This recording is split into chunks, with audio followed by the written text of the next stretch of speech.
Hey guys, welcome to our tutorial. I would first of all like to apologize to all my hardcore subscribers who've been looking forward to my tutorials. I haven't been able to make tutorials for the last week and a half because I had my final exams. So exams, work, and tutorials just didn't work well for me. But anyway, it's out of the way. Let's continue our tutorial from where we left. This is pretty much the same robot, but as you can see, I've actually fixed it up.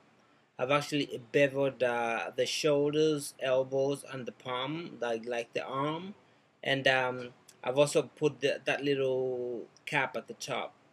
And the ears, I've actually just made pretty much just shape it up, and yeah. That's pretty much extruded some edges, scaled it in. It's like basic stuff that we've been doing.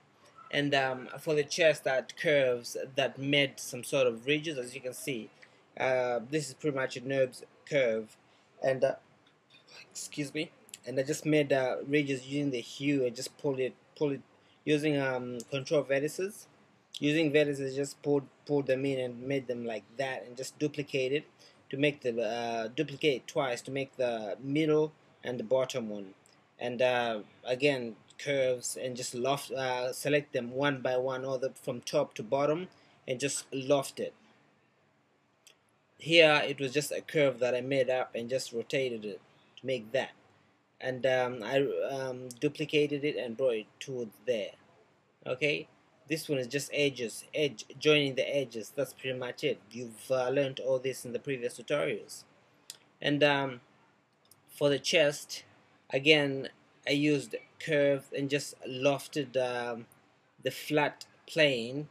And for the inside, I just did I just clicked okay, what I did, I made the outside first, and using the move tool, moved it to the front, duplicated it, and moved it back, and moved it to the side, so that way I've got two curves. And just lofted the top, and yeah, I lofted the top and planered, using planer to join the top and the bottom. So ended up making that one. For this one, it's just a planer for the arrow. So that's pretty basic stuff. And for the ears, like I said, I just scaled in every third vertex, and yeah, made them in a multiple of 3. There were 18 of them. Just beveled in the third vertex to make that. So this is pretty basic. If you've been following my tutorials, you've learned how to do everything that I've spoken about here. So let's move on to onto the next lesson.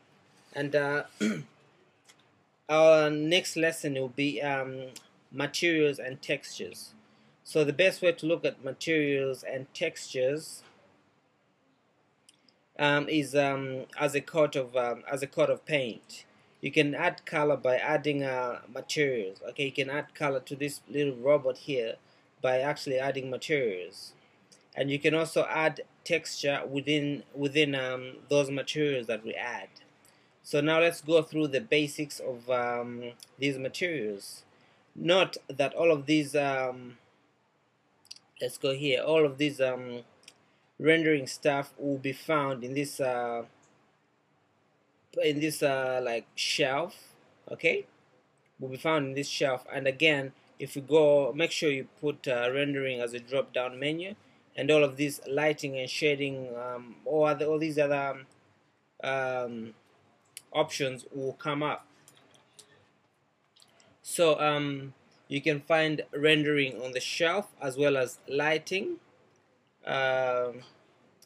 You can go to lighting, assign new materials, which is this one. Just click on it, and yeah, you've got anisotropic, you've got Blinn, Lambert, Fong, and Fong E. These are pretty much the basic ones that we'll need.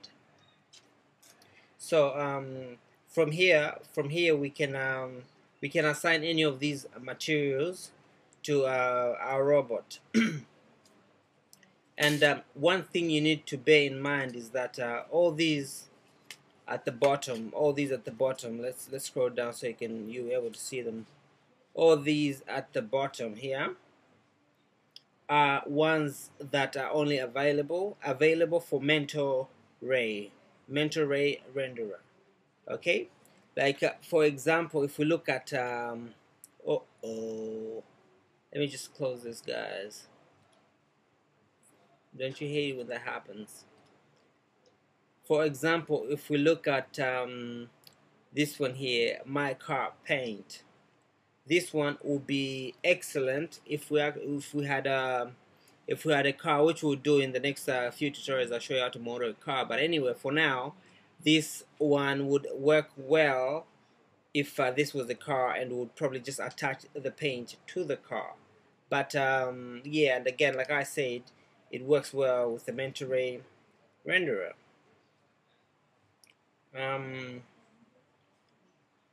Yeah, let's see.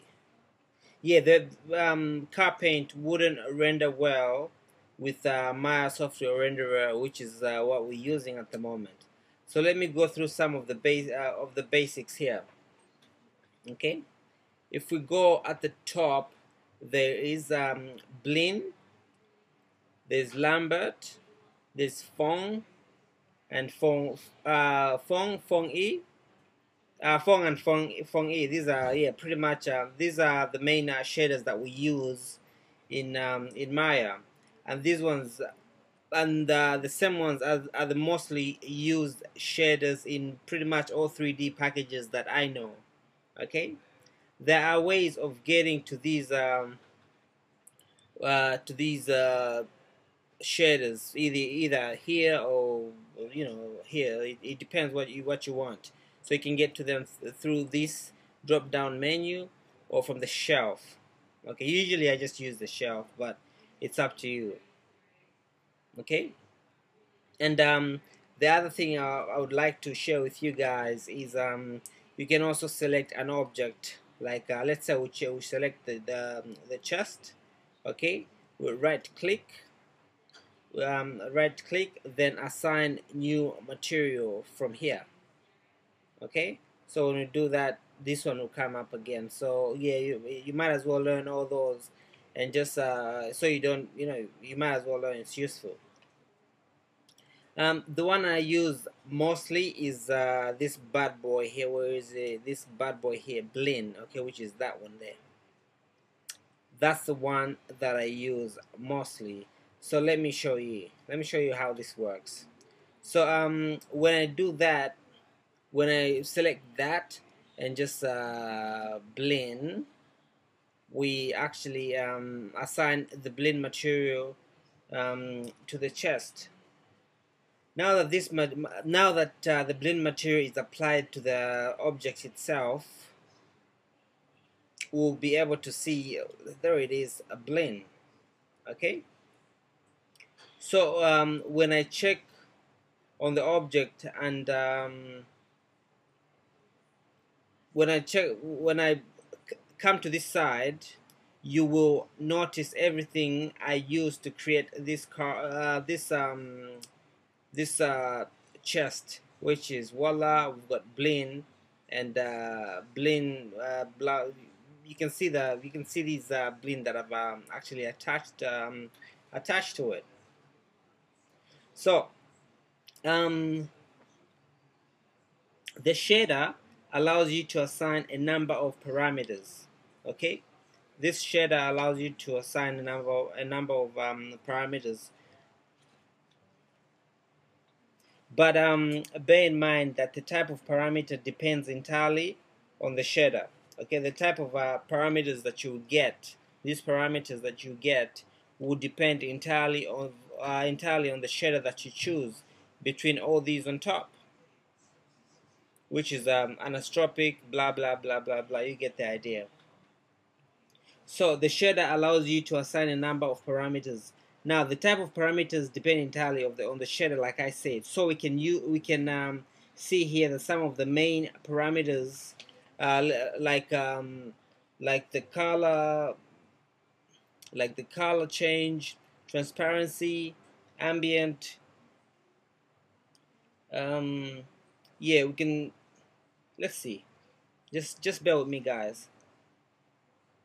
Yeah, they're like, let's say this color. Okay, if we had to double click this color, you have a color picker. Okay, you have the color picker, and this can be either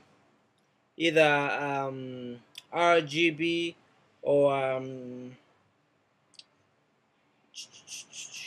or hue saturator something. I don't know what this stands for, but I just know it as a hue saturator, or the RGB, like hue saturator or RGB. I don't know what the V stands for, but I don't need to know that to know animation. So I never pay attention to it. And the RGB can be either, let's see, if we go to the RGB, it's got like it can be either 0 to 1. Okay, but if we go to the hue saturator, it's oh, it doesn't have any range, that's the word, range. And again, that depends whether you want to when using this, because sorry, let me bring up something. In with Maya, it works. People do all this different crazy stuff. Some people use Photoshop, import it to Maya, or ZBrush, import it to Maya, 3ds Max, import it to Maya, or all these other third-party softwares. And using the color picker, it will be easy to match up the color with third-party software. So that's the main use of the color picker. Okay.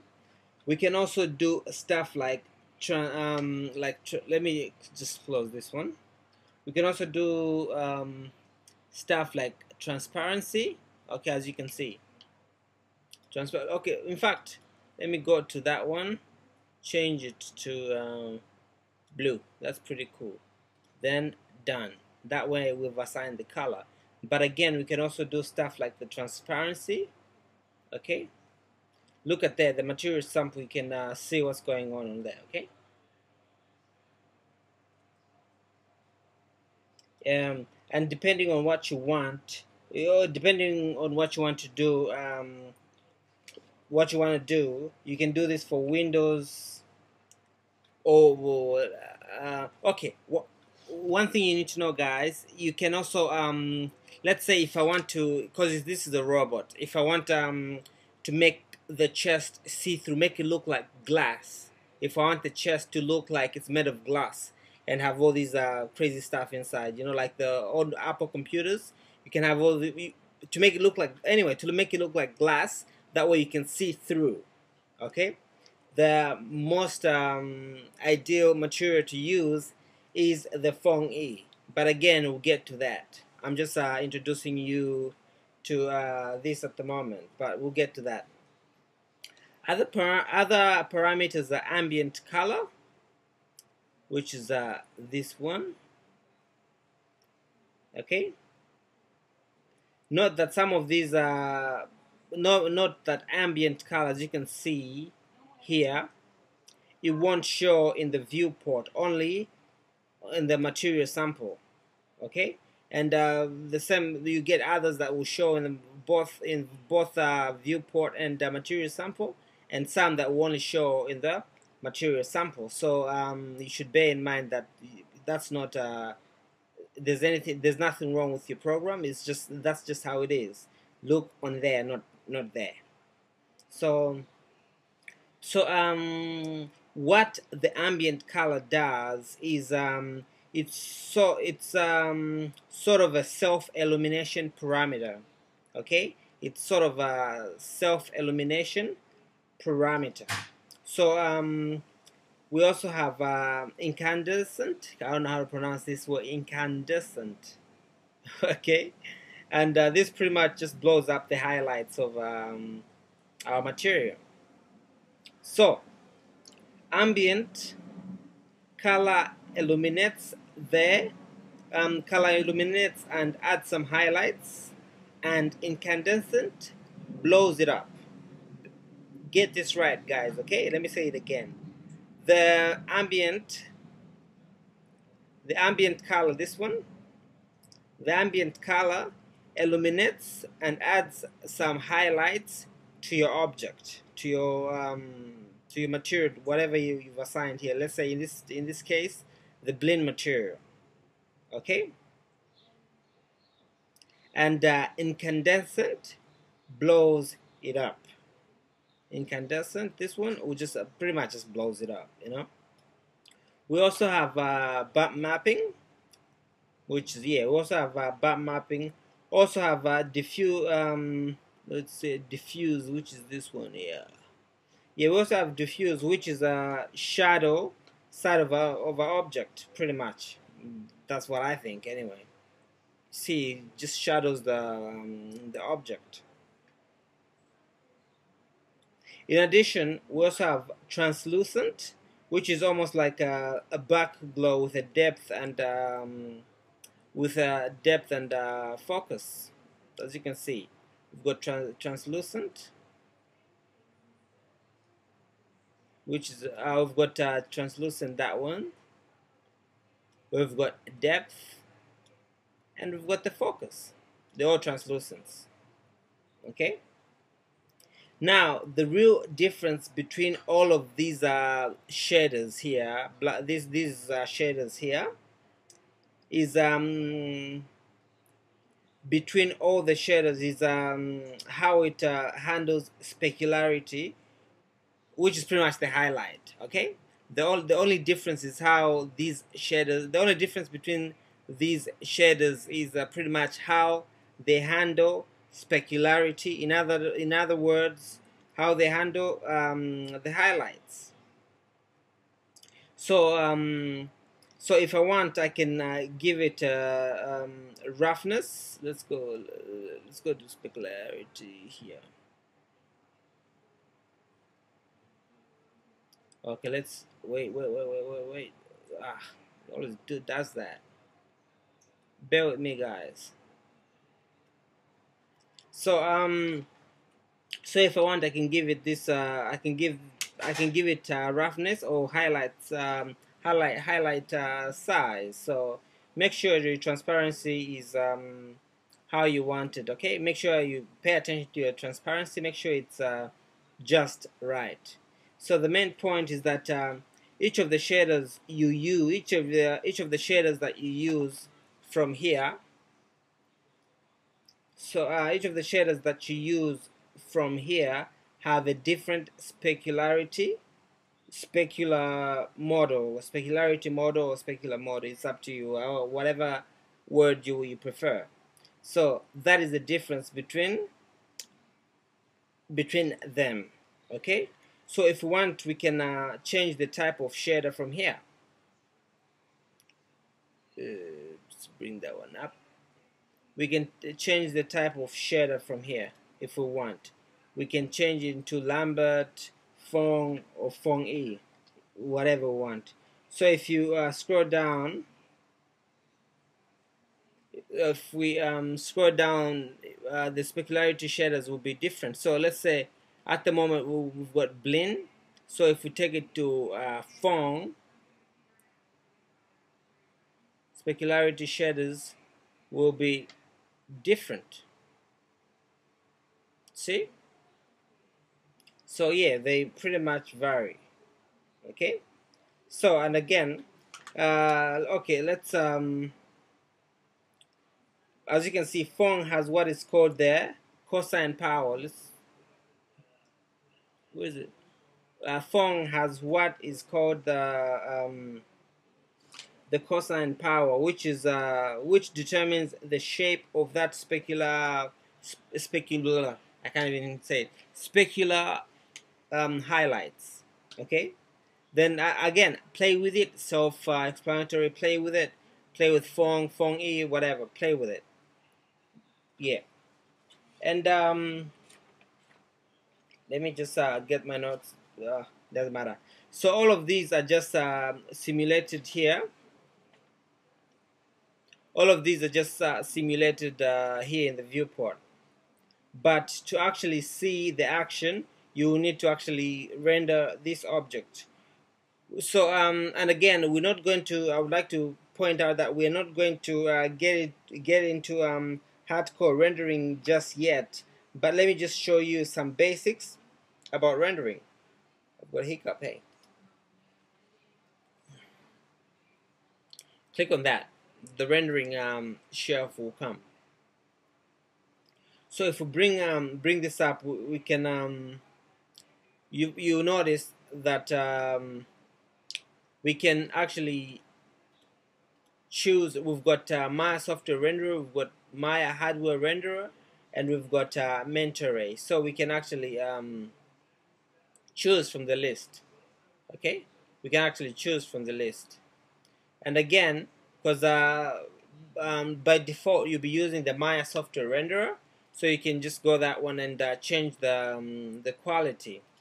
So you can have the preview quality if you want to just preview your, like quick renderers, you know. If you want to quickly just preview it, you can put it on preview. Otherwise, you can put on production quality or 3D motion blur production. Well, it's up to you, but usually I just put it on production quality and just preview if I wanted to just quickly render, get it over and done with, and you know, and see exactly, have an idea of how it's going to look. So let's go production quality. When you put it on production quality, we can just render by pressing this one. Okay, there it is. So let's bring this forward, bring that forward, and just render it again. There you go. We've rendered it, and it looks pretty good. So you can assign different materials to each and every bit. So yeah, that's all you need to know. I know I'm a bit rusty with my tutorials because yeah, I haven't done it. I haven't done it. So I haven't done it for some time, 2 weeks. So I'm a bit rusty, but we'll pick it up in the next tutorial, guys. Don't worry. And I hope this helped you, and see you in the next tutorial.